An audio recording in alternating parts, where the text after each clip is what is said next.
So it's that time of the week where we're gonna give you here the preview of the first semi-final of the Champions League. Bayern Munich were defeated at the Allianz by Real Madrid 2-1, and they come now to the Santiago Bernabeu with hope that they can actually turn that around. And you know what? I'm going to give you enough clues to suggest that they can.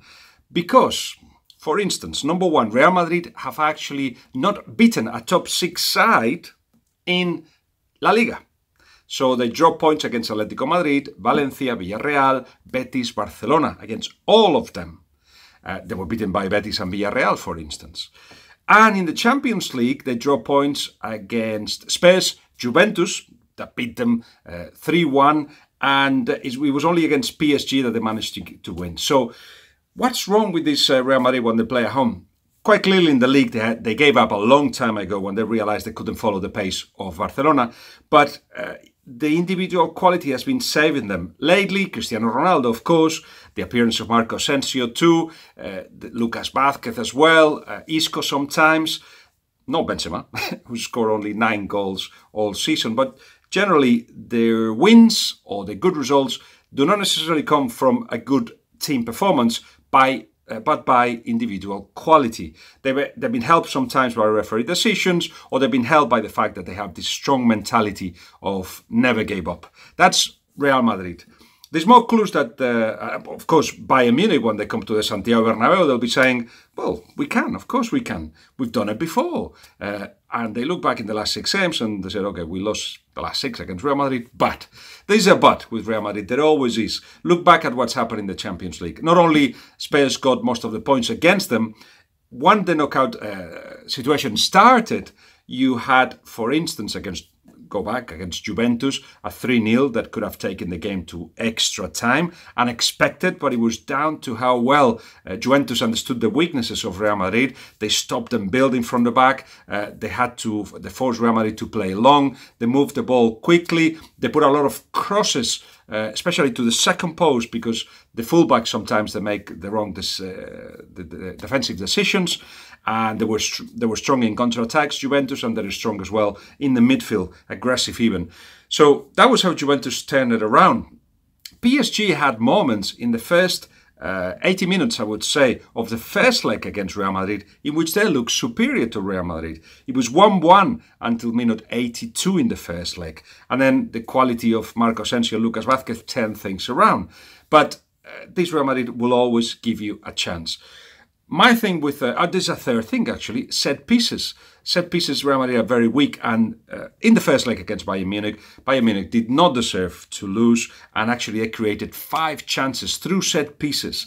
They created a lot of chances, but through set pieces is perhaps where you're going to hurt Real Madrid more, because one of the things that Real Madrid did at the Allianz is defend very high, because they realized that with Robben and Ribéry, they didn't have the pace to break that, and it was a good decision. Of course, Robben got injured, Alaba is back, but Robben is still injured, Boateng got injured as well. Who else have they got? Obviously, Neuer will be out too. So it'll be Müller, Thiago will replace Robben, possibly Javi Martinez in that holding midfield role, and Ribéry, who was the best player of Bayern in the first leg. That will be the ones attacking, and Lewandowski in front. Let's talk about Lewandowski in a second, but before we do that, just those set pieces could be a dangerous situation for Real Madrid. Bayern scores early. They do have also the winning mentality.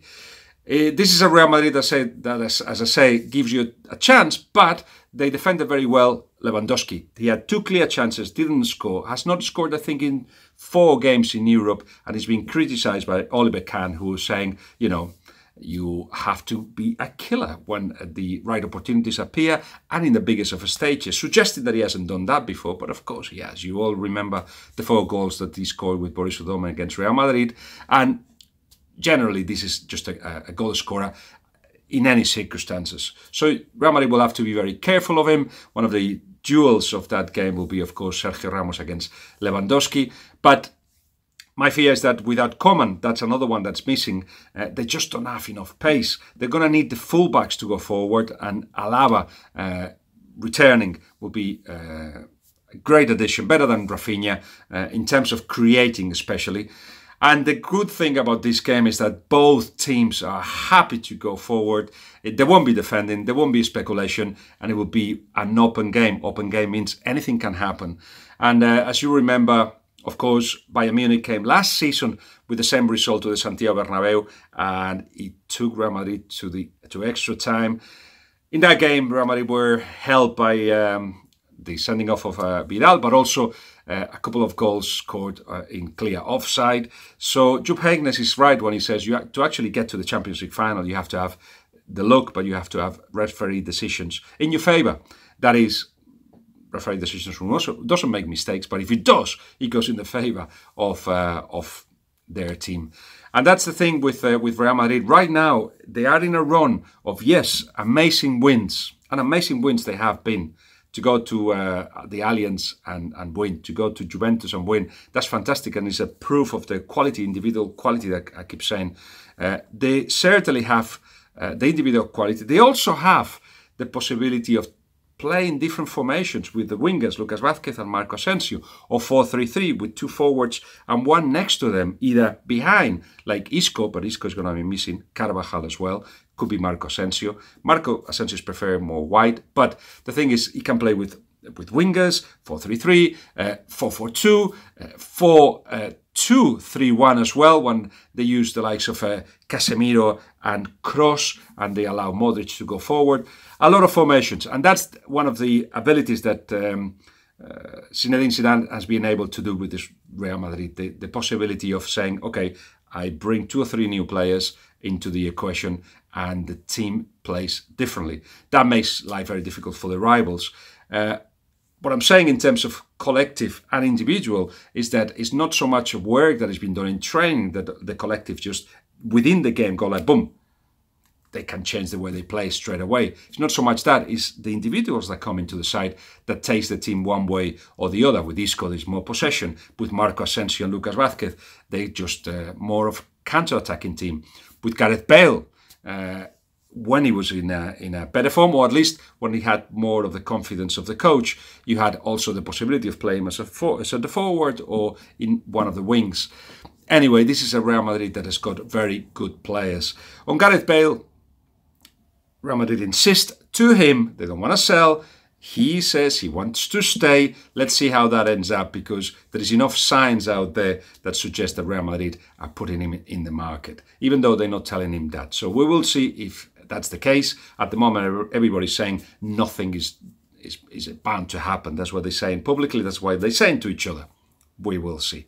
But in terms of playing, quite clearly, his absence in the lineups against PSG, against Juventus, and against Bayern in the first leg suggested Zinedine Zidane do not trust him. There is others ahead of him. What does Lucas Vázquez add that, say, the likes of Gareth Bale cannot do?